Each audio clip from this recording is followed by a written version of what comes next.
As sequel of my lectures, today I will teach a poem for class 10 as prescribed in the CBSE syllabus. Name of the poem is How to Tell Wild Animals by Caroline Wells. This is poem meant for class 10. Students, you know the very title, How to Tell Wild Animals, that indicates the way the poet tries to identify animals. Animals which are found in the wild habitats. They generally show their characteristics of its own, but they are wild as well as dangerous. The very title indicates their ways of dangerous ways, and the poet tries to identify here in a dangerous way as well as humorous way how to identify wild animals and how to differentiate from one animal from other. Here there is a mentions of animals. Animals like Asian lion, Bengal tiger, leopard, bear, and crocodile, hyena, and also the chameleon. But there is no mentions of birds here. So this poem is entirely centered round on the characteristics or behavioral attitude of animals only found in the wild habitat. Synopsis of the poem already detailed here already displayed here. The poem is so far a humorous one. The poet explains different features of different animals in a very funny and interesting manner. The suggested ways create humor, and you know humor is the antidote to our stress. Day to day we are also stressed, we are also feeling bored. So humor actually reduces our tensions. It refreshes the mood of the readers and makes them happy. The poem tries to distinguish one animal from the other. It is educative and informative as well as. So let's see what way the poet tries to convey this message through stanza wise. The first stanza, if ever you should go by chance to jungles in the east, and if there should to you advance a large and tawny beast, if it roars at you as you are dying, you will know it is the Asian lion.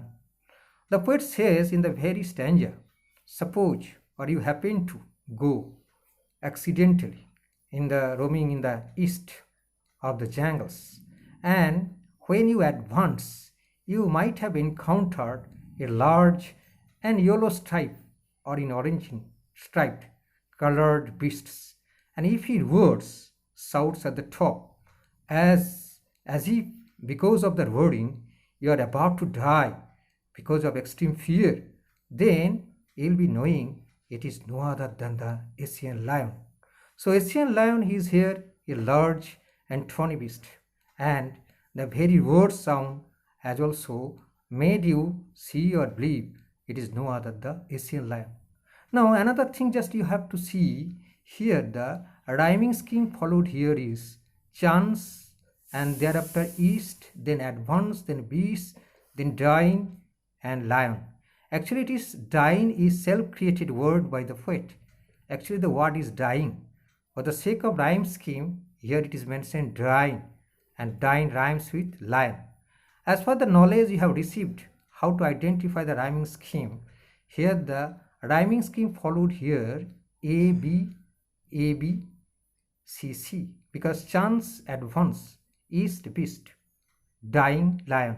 So naturally A, B, and C, C. This is all about the synopsis, or that is called brief meaning or detail. Maybe you can say or you can think of the detailed analysis of the first stanza. I think the meaning of the first stanza is clear. Once again I would like to say, if you happen to go and the way the Asian lion behaves, then that will give you indication it is no other the Asian lion. This way the poet has conveyed the themes in a very humorous way regarding the characteristics of the Asian lion. Now I'll go to the second stanza. If sometime When roaming round, a noble wild beast greets you with black stripes on a yellow ground. Just notice, if he eats you, the simple rule may help you learn the Bengal tiger to discern. So, in this very stanza, the poet suggests the readers or the students, while you are roaming round, while you are walking around aimlessly, and if a noble wild beast welcomes you, and that noble wild beast has black stripes on his hide or skin, and that is on the resemble with the yellow ground because of its color like that of that is yellow ground, and just it advances if he eats you, he referred to the very tiger, very wild beasts. Then simple rule here again help you learn. It is no other the Bengal tiger to discern. To discern mean to view. Now in this very stanza there are some characteristics of the rhymes, figures of speech. How? Roaming round. Here the repetitions of the art. That means it is alliterations. Greets means welcomes. And here again discern means notice or view. And rhyming scheme here, same rhyming scheme followed here. That is AB and CC. Because round ground, you and learn discern. So AB and CC. That is the general rhyme scheme here also followed in the second stanza, and that is the Bengal tiger. And Bengal tiger, the Royal Bengal tiger, that is also one of the terrible beauty of Bengal. That is also regarded terrible beauty. It is also another use of, the figures of speech. That is oxymoron. That you have well understood while I had taught you regarding the grammar chapter, figures of speech. Now again the third stanza. What way the poet creates humor? If strolling forth a beast you view, whose hide with spots is papered, as soon as he has leapt on you, you will know it is the leopard. It will do. Twill means it will do. No good to roar with fan. He will only leap and leap again. So if you are again roaming round or advancing, strolling forth means advancing, a beast that you notice, whose hide means skin, with spots, pivot, covered, and as soon as you advance and is ready to leap means jump you, pounce on you, then you will know it is really the leopard, and it will do no good. It will only make no use of shout and roar to with pain, because he will also leap again. He will jump again and again to scare you. So you will be very careful and alert from these animals.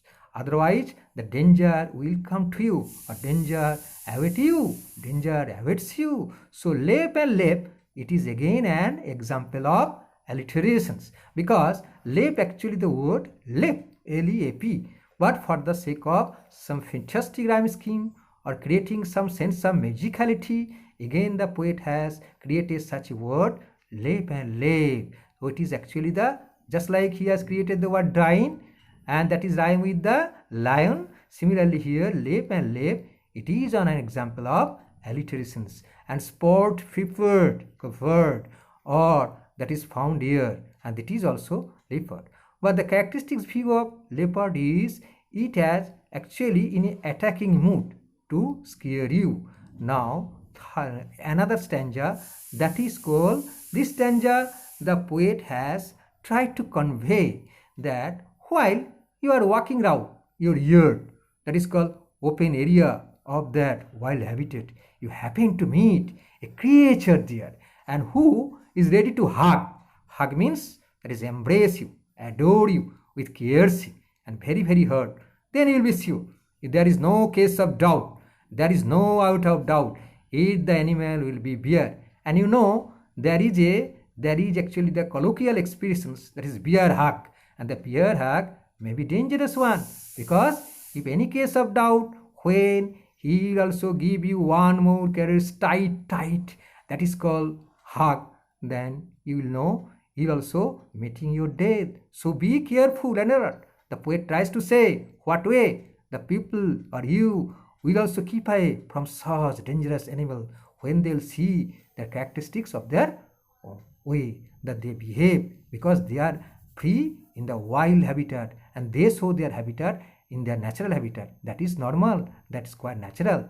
Now remaining stanzas are there. How many stanzas are there? Here that is called 2 stanzas, and it is called the stanza second one, that is called second last one, that is called, though to distinguish beast of prey, a novice might nonplus, the crocodile you always may tell from the hyena thus. Hyenas came with merry smiles, but if they weep, they're crocodiles. And here the poet tries to say what way one has to distinguish the 2 animals, that is, who are actually crocodile and hyena. And here crocodile, you know, a novice. Novice means unprofessional one, the beginner, and nonplus means get confused, bewildered, perplexed, not to do, what to do or what not to do. He is in a state of dilemma, and one has also got such a many positions. Then crocodile you have to encounter, but you know, while crocodile actually swallowing its prey or its prey, it sheds tears. It is called crocodile tears, and this crocodile's tears has become now an idiomatic expression. One who has said crocodile means, that means he prevent, that is called, it is pretentive tears. He is not genuine tears, but it is, he is also pretending something. So Sambabu or Sam, that is called, sheds the crocodile's tears. That means he is also pretentious. No one is also not clear about the genuinity of his natures. The very crocodile tears has become now an mode of expression, that is called idiom. So hyena, while hyena eating its prey, it generally smiles. So crocodile tears resemble the tears of human beings. The crocodile tears, crocodile is here personified or humanized, and hyena similarly, hyena smile, that also resembles. Resemble means similar, the way the people smile or you smile. But while the hyena smiles, you may not be confused, you may not be hypnotized that the hyena smiles only, because behind the smile danger is hidden. That's why you also be careful of these 2 animals, that is crocodile and hyena also. Now in the final stanza, this stanza, the poet actually has also stated a small garden lizard, and this lizard is called true chameleon. True chameleon is small, a lizard sort of thing. He has not any ears at all, and not a single wing. If there is nothing on the tree, tis mean it is the chameleon you see. And here the chameleon is a garden lizard, and it has neither ears or not wing. So naturally when it disappears, you see what does it here, then you will see, no, it is actually chameleon. You see, this is really a chameleon, and you know the characteristics of the chameleon is to hide his identity. Its nature is to hide its identity, and in Bengali, even in Hindi, it's called bahuripi. It has also this type of the natures to play with hide and seek, and that's why this is the creature, small lizard-like creatures, that is chameleon. This is all about the poems, that is called detailed analysis, and in this analysis I have tried to say once again, the poet tries to convey how to identify the wild animals, how to distinguish one animal from the others in a very humorous way, because just like laughter is the medicines for everyone, humor is the best medicines for every element in our life. In our day-to-day life, in our dreary and also the monotonous life, sometimes we feel bored, and this sort of the poem definitely will also infuse the sense of humor. So you laugh and laugh while the world laughs, because laughter is best medicine for your one's life. So thank you, and stay connected with upcoming lectures, and thank you, all the best. Okay.